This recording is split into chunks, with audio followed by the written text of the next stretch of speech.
Facebook অথবা Instagram যারা use করেন একবার না একবার হলে আপনারা এই ধরনের ফটো এডিটিং দেখতে পেয়েছেন। তো অনেকেই কমেন্ট করেন যে ভাইয়া এই ধরনের এডিট কিভাবে করতে হয় মোবাইল ফোন দিয়ে সেটা শিখিয়ে দিন। তো আজকের ভিডিওতে আমি আপনাদেরকে শিখিয়ে দিব ফটোল্যাব অ্যাপটি ইউজ করে কিভাবে আপনারা এই ধরনের ফটো এডিটিং করতে পারবেন। আর এই এডিটগুলো করতে গেলে কোনো ডিএসএলআর ক্যামেরার ফটো প্রয়োজন নেই, আপনি আপনার মোবাইল ফোন দিয়ে তোলা ফটো কিন্তু এই ধরনের এডিটিং করতে পারবেন। সো যারা এই টাইপের ফটো এডিটিং শিখতে চান তাদের জন্য আজকে স্পেশালি ভিডিওটি তৈরি করা। সো ভিডিওটি সম্পূর্ণ দেখে এডিটটা শিখে নেবেন। আর ভিডিও শুরুর আগে একটাই রিকোয়েস্ট, এই ভিডিওটিতে লাইক দিয়ে চ্যানেলটি সাবস্ক্রাইব করে দিবেন। যারা পেজ থেকে দেখছেন পেজটি ফলো দিয়ে ভিডিওটি শেয়ার করে দিবেন। সো গাইস কথা আর না বাড়িয়ে আমাদের মোবাইল স্ক্রিনে চলে যাই। অলরাইট ফ্রেন্ডস, চলে আসলাম মোবাইল স্ক্রিনে। তো আমাদের প্রথম কাজ হচ্ছে ফটোল্যাব অ্যাপটি আমাদের মোবাইল ফোনে ইনস্টল করে নেওয়া। তো আমি চলে যাচ্ছি গুগল প্লে স্টোরে। ওকে, প্লে স্টোরে আসার পর উপরে আপনারা বা নিচে আপনারা সার্চ অপশনে ক্লিক করে দিবেন। তারপর এখানে জাস্ট ফটোল্যাব লিখে সার্চ করে দিবেন। ওকে, ফটোল্যাব অ্যাপটি খুবই পপুলার ফটো এডিটিং করার জন্য আমরা জানি। সো আপনারা অবশ্যই স্ক্রিনে অ্যাপটি দেখতে পাচ্ছেন। তো আমরা এই অ্যাপটি অবশ্যই ইনস্টল করে নিব। আমি অলরেডি ইনস্টল করে নিয়েছি, তাই আমি আমার মোবাইল ফোন থেকে ওপেনে ক্লিক করে দিব। ওকে, ওপেনে ক্লিক করে দিলে সবাই আমরা সেম ইন্টারফেস পেয়ে যাব। অবশ্যই আপনারা ইন্টারফেসটা দেখতে পাচ্ছেন। সো এখন আমরা ফটো এডিটিং করার জন্য উপরে খেয়াল করলে দেখতে পাবো এখানে এডিট ফটো নামে একটা লেখা আছে। এখন আমি জাস্ট এখান থেকে এডিট ফটো লেখাটাতে ক্লিক করে দিব। তারপর আমার মোবাইল ফোনে থাকা সবগুলো ফটো শো করবে। তো আপনি যে ফটোটা এডিটিং করতে চান সেই ফটোটা সিলেক্ট করে দিতে হবে। সো আমি আমার মোবাইল ফোন থেকে একটি ফটো এখন সিলেক্ট করে দিব। সো ফ্রেন্ডস, ফটোটা সিলেক্ট করে দেওয়ার পর এরকম একটা পেজ চলে আসলো আমার সামনে। তো এরকম কিছু একটা আসলে উপর থেকে জাস্ট ক্রসে ক্লিক করে দিবেন। আমি ফ্রি ভার্সনটা ইউজ করতেছি, তো আপনারা চাইলে প্রিমিয়ামটা ইউজ করতে পারেন। আর এই ধরনের এডিটিং করতে গেলে প্রিমিয়াম অ্যাপের প্রয়োজন নেই, ফ্রি যেটা আছে সেটাই যথেষ্ট। সো এখন আমি এডিটটা শুরু করে দিব। দেখতে পাচ্ছেন এটা কিন্তু আমার মোবাইল ফোন দিয়ে তোলা একটা ছবি। সেই ছবিটা আমরা এডিট করবো। তো এখন খেয়াল করুন নিচে অনেকগুলো টুলস আছে, সেই টুলসগুলো থেকে একদম সামনে চলে আসবেন। সামনে আসলে এখানে আপনারা ট্রান্সফর্ম নামে একটা টুলস পেয়ে যাবেন। সো আমি আপনাদেরকে দেখাচ্ছি, এই যে দেখতে পাচ্ছেন ট্রান্সফর্ম। সো ট্রান্সফর্মে ক্লিক করে দিবেন। ক্লিক করে দেওয়ার পর এখন আপনি যেই জায়গাটা চেঞ্জ করতে চান সেই জায়গায় জাস্ট আপনারা এখান থেকে ব্রাশ করে দিবেন। তো ব্রাশ করার জন্য এখানে একটা অপশন রয়েছে, এটাকে আমি বড় করে নিব। ওকে, এটাকে 100 করে দিলাম সাইজ। এখন আমি যদি স্কাইটা ব্রাশ করি, আপনারা একটু ভালোভাবে খেয়াল করুন। তো এইভাবে ব্রাশ করে দিলাম। যদি এরকম অতিরিক্ত পার্ট চলে আসে বা এখানে যদি গাছের উপর চলে আসে বা আপনার বডির উপর যদি এরকম চলে আসে, তাহলে এগুলো আপনারা এখান থেকে রিফাইন করে নিতে পারবেন। এই যে রিফাইনের অপশন রয়েছে, জাস্ট এটাতে আপনারা এভাবে ব্রাশ করে দিলে কিন্তু চলে যাবে বা ইরেজ হয়ে যাবে। সো আমি ইরেজ করে নিচ্ছি এখান থেকে। এখানে আমরা স্কাই অ্যাড করবো না, আমি সম্পূর্ণ স্কাইটাই রিপ্লেস করে দিব এখান থেকে।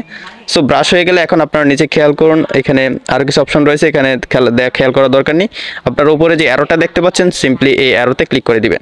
ক্লিক করে দিলে এখানে ডিসক্রাইবের অপশন চলে আসবে। এই যে দেখতে পাচ্ছেন ডিসক্রাইবের অপশন।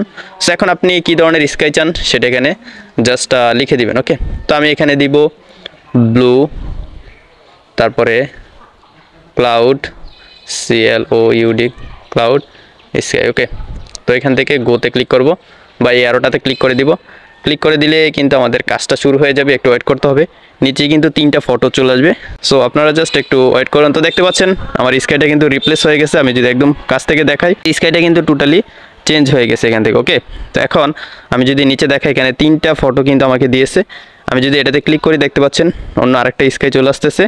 সো এভাবে কিন্তু আপনারা স্কাইগুলো খুবই সহজে চেঞ্জ করে ফেলতে পারবেন, একদমই রিয়েলিস্টিকভাবে কিন্তু চেঞ্জ হবে। সো 2 নম্বর যেটা আছে এটা খুবই সুন্দর এবং 1 নম্বরটা পুরো রিয়েলিস্টিক। সো 1 নম্বর যেটা আছে সেটাই আমি রেখে দিব। তারপর উপর থেকে টিকমার্কে ক্লিক করে দিব। ওকে, টিকমার্কে ক্লিক করে দেওয়ার পর এখন আমি এই ফটোতে আরও কিছু অ্যাড করব, তাই নিচ থেকে আবার ট্রান্সফর্মে চলে যাব। যাওয়ার পর এখান থেকে আমরা কি চেঞ্জ করতে চাই সেটা আবার এখান থেকে ব্রাশ করে দিব। সো আমি এখান থেকে সাইজটা 100 করে দিলাম অ্যান্ড এই জায়গাটা একটু ব্রাশ করে নিব। সো আমি এখানে নতুন একটা জিনিস অ্যাড করে আপনাদেরকে দেখাই। সো ব্রাশ হয়ে গেলে এখন উপরে যে অ্যারোটা আছে সেই অ্যারোতে ক্লিক করে দিব। তারপর এখানে আমি জাস্ট ওয়াটার লেক লিখে দিব, WATER ওয়াটার, তারপরে স্পেস দিয়ে LAKE। ওকে, ওয়াটার লেক লিখে দিলাম। তারপর এখান থেকে অ্যারোতে ক্লিক করে দিব। কয়েক সেকেন্ড সময় লাগবে, এখানে 3টা ফটো চলে আসবে। সো অলরেডি ফ্রেন্ডস, আমার সামনে 3টা ফটো চলে আসলো, আপনারা অবশ্যই দেখতে পাচ্ছেন।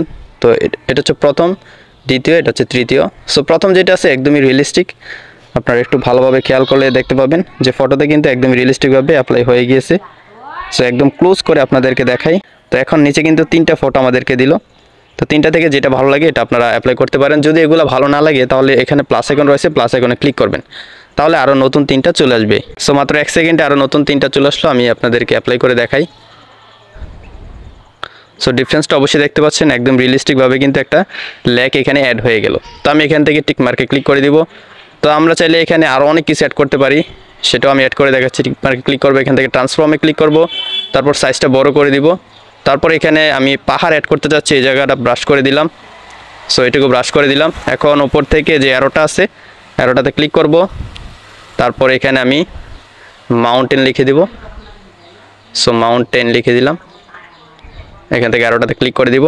অলরাইট ফ্রেন্ডস, আমার কিন্তু মাউন্টেন চলে আসলো। আপনারা যদি ভালোভাবে খেয়াল করেন, এই যে ছবি এখানে যদি খেয়াল করেন দেখতে পাচ্ছেন মাউন্টেন কিন্তু অ্যাড হয়ে গেছে। এখানে 3টা ফটো দিয়েছে, এই যে এখানেও একটা ছোট্ট মাউন্টেন একদম রিয়েলিস্টিকভাবে স্কেলের সাথে মিল রেখে কিন্তু অ্যাড হয়েছে। আপনারা যখন নিজে এডিট করবেন তখন আপনারা ডিফারেন্সটা বুঝতে পারবেন। সো 3 নম্বর যে মাউন্টেনটা আছে সেটা আমি রেখে দিব।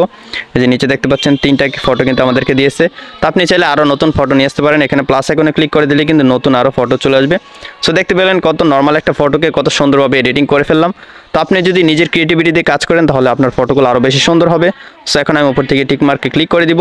ওকে, এখান থেকে টিক মার্কে ক্লিক করে দিলাম। তো আপনার ফটোটা যদি সেভ করতে চান এখন সিম্পলি এখান থেকে সেভে ক্লিক করে দিবেন। ওকে, ক্লিক করে দিলে আপনার ফটোটা কিন্তু গ্যালারিতে সেভ হয়ে যাবে। আই হোপ ফ্রেন্ডস আপনারা ফটোল্যাব অ্যাপটি ইউজ করে এখন থেকে এই ধরনের ফটো এডিটিং করে ফেলতে পারবেন আপনার হাতে থাকা মোবাইল ফোনটি দিয়ে। যদি আজকের এডিটটি শিখতে পারেন তাহলে অবশ্যই ভিডিওটিতে লাইক দিয়ে চ্যানেলটি সাবস্ক্রাইব করে দিবেন। যারা ফেসবুক পেজ থেকে দেখছেন পেজটি ফলো দিয়ে ভিডিওটি শেয়ার করে দেবেন। তো দেখা হচ্ছে পরবর্তী ভিডিওতে নতুন কোনো টিউটোরিয়াল নিয়ে। ততক্ষণ সবাই ভালো থাকুন, সুস্থ থাকুন, আল্লাহ হাফেজ।